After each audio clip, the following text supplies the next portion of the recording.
Hey, welcome to another episode of Dave's Imaginations. Today, we're going to do another episode of what I'm going to call Playing Through the Rules.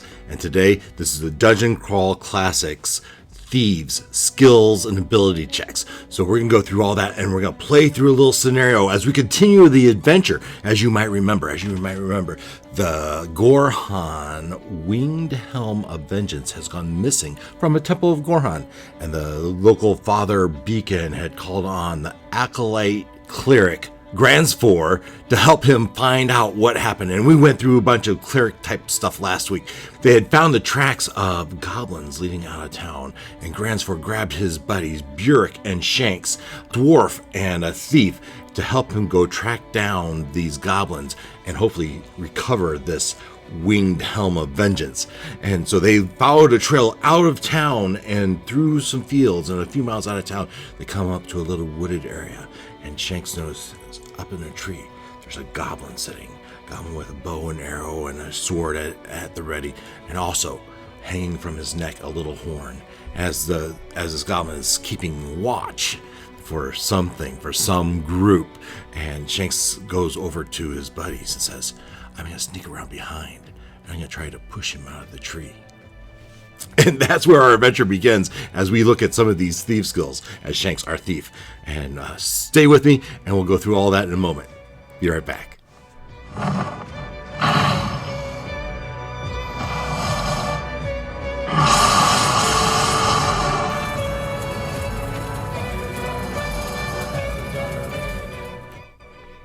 So Shanks has just volunteered to sneak up behind this goblin that's in a tree, hopefully getting behind him and pushing him out of the tree. First, let's take a look at Shanks. He's a level 1 thief. He is a bravo, and he has pretty awful strength, but he has pretty good agility, low stamina. Again, this group doesn't have a lot of stamina.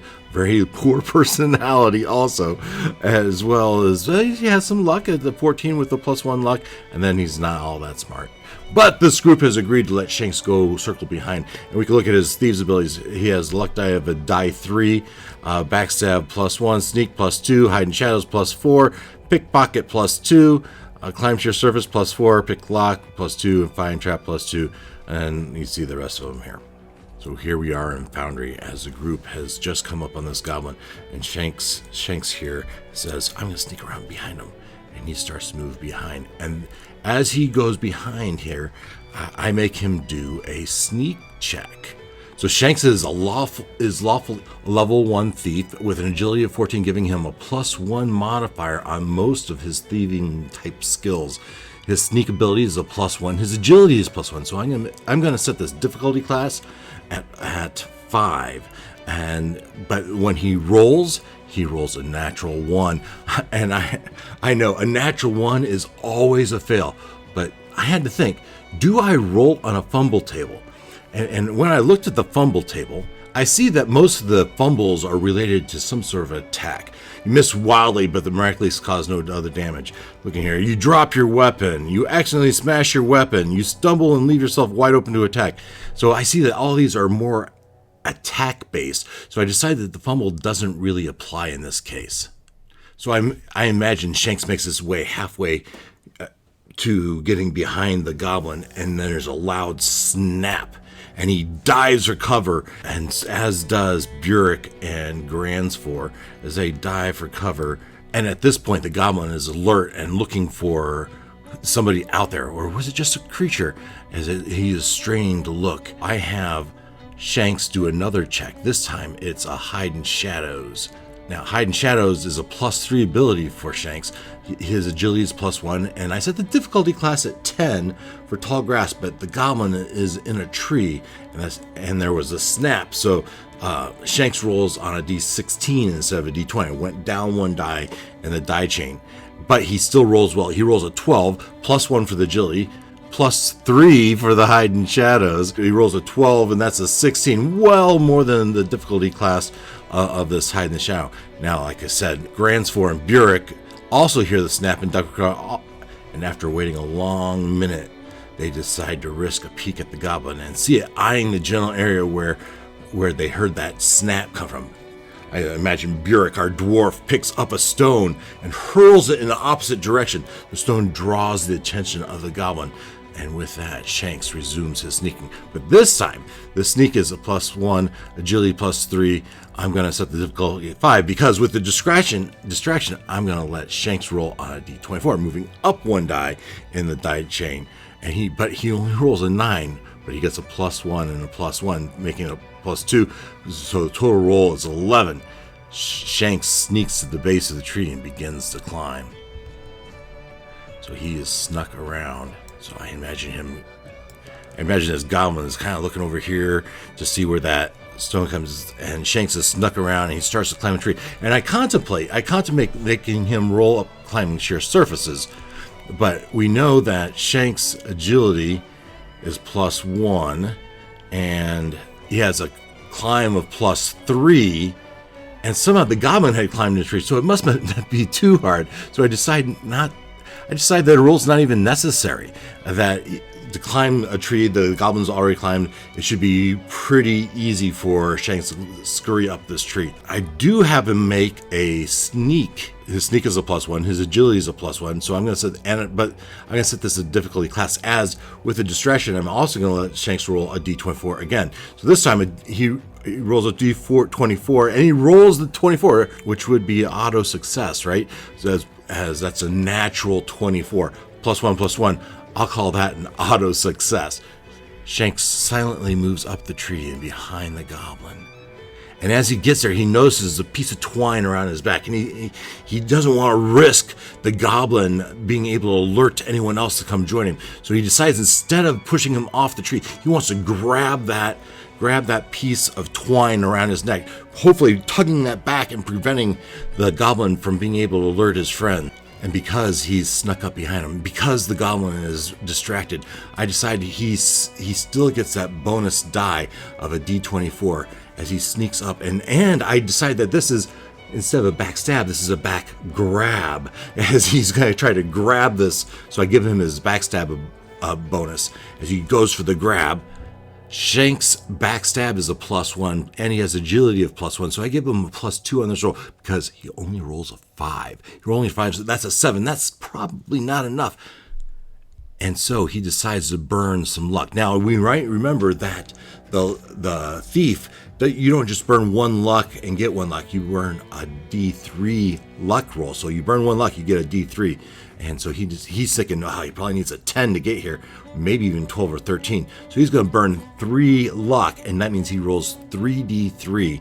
And when he did, he rolled a 1, a 2, and a 3. So that adds a +6 bonus to his roll. So 6 + 7 is a 13. And I decide it's time to roll initiative. And so I roll initiative. Now, for initiative, if we look at the character sheet, find your initiative right smack dab here in the middle of combat basics. He has initiative of +1. So on Shanks' roll, he rolled a 2 + 1 is only a 3. Now the goblin rolled a 6. Now if we look at the goblin's stats, looking at the goblin stats, you can see that he has initiative -1. So he rolled a 6 -1 is a 5. Still beats our Shanks. Gransfor rolled a 15 and has no modifier, and neither does Björk. He rolled a 12 with no fire. They're not entirely engaged at this point. So Gransfor and Björk run and dash to the base of the tree, and the goblins pulls back on the horn. The stat block doesn't denote the goblin's strength, but I assume it's bad and give it a -1 modifier. Shanks ended up with a 13 on his grab, so that's what I'll use for the difficulty class for that goblin to pull back on the horn. The goblin rolls a 9 -1 is 8, so that's well less than the 13 that Shanks did. But Shanks is going to tug on the string, hoping to knock the goblin off the branch. This is a feat of strength, and Shanks rolls a 10 -1 is 9. This sets the difficulty class for the goblin to stay on the branch at 9, and meanwhile, Gransford and Björk position them to catch the goblin or Shanks should they fall. The goblin makes an opposed strength check, but he rolls a natural 20. A natural 20 on the creature table. The crit table, they have a 1 hit dice.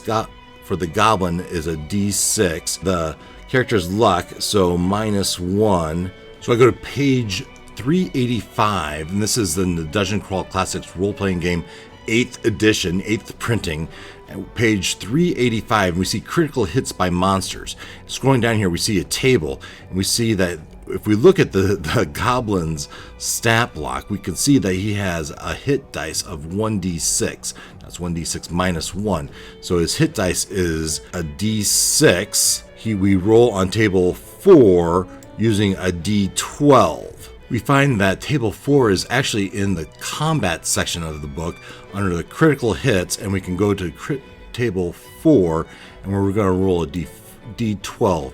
We rolled a 1, but that's modified by the character's luck, so minus 1 to that. So 1 minus 1 is a 0. The force blow shivers your weapon free of your grasp and inflicts 1d6 damage with his strike, and he is disarmed. So I envision the goblin twists its body in resistance to Shank's tug, painfully jabbing Shanks in the rib with his elbow, dealing the 1d6 damage, and Shanks takes 3 of his 4 points of damage. More than feeling, he hears a rib snap. Shanks lets go of the string, draws his dagger, and swipes at the goblin. As I imagine that he didn't really have a weapon out, he was going to grab for the twine around the goblin's neck. So the goblin swung across with his elbow, connected with Shanks in the rib. Shanks lets go, takes the 3 points of damage, and now that is where we continue our battle. Shanks draws his dagger and swipes back at the goblin. The roll is a 13, and he has a +1 to his agility, so the damage of now this isn't a backstab, this isn't a sneak attack, so he just gets his normal damage on his dagger, which is a d4, minus 1. He rolled a 13 + 1 to hit, that's a 14, easily beats the goblin's armor class of 10, and if he was wearing armor, and this one is not. So the armor class of the goblin is a 10. Shanks rolls a 14, 13 + 1 to be a 14, and then does 3 points of damage. So Shanks slices across the belly of the goblin. The goblin's eyes grow wide as it grabs its summit, slowly lowers itself to the branch before falling to the ground. So Shanks has successfully snuck up on the goblin. Didn't push him out of the tree, but he did deal with him. He prevented him from sounding his horn, and was able to retaliate with his dagger and cut down that goblin that was looking out. But where's the camp? Where are the rest of them? And we haven't yet found this winged helm of vengeance. So maybe we'll find that next time in this episode. Before I summarize, please take the moment to like and subscribe. And if you see some rule I'm getting wrong, please leave that in the comments. And I want to know how to do this right, as I'm still pretty new at this, right? And I'm just going through the rule book, and I'm trying to play through the rules. And this is in advance, as I am leading my normal group on Thursday nights. We have our live game, as we've been playing through the Dungeon Crawl Classics, and I think we are in the Sailors and the Stars of Sea. But this is just my demo game, as I'm trying to learn the rules for myself, make sure I understand them as I play through the rules. This one has been the Thieves edition, as we went through a number of different things, right? We did a sneak, we did a climb, we did a hide in shadows, we did a backstab, I burned some luck, and all this as Shanks tried to deal with that goblin. So we went through all that today, and next time we'll have to see what happens next as the crew is continuing to look for this winged helm of vengeance. Will they find it? Who will be guarding it? And how will they deal with them? All of this next time as I play through the rules. Until then, take care.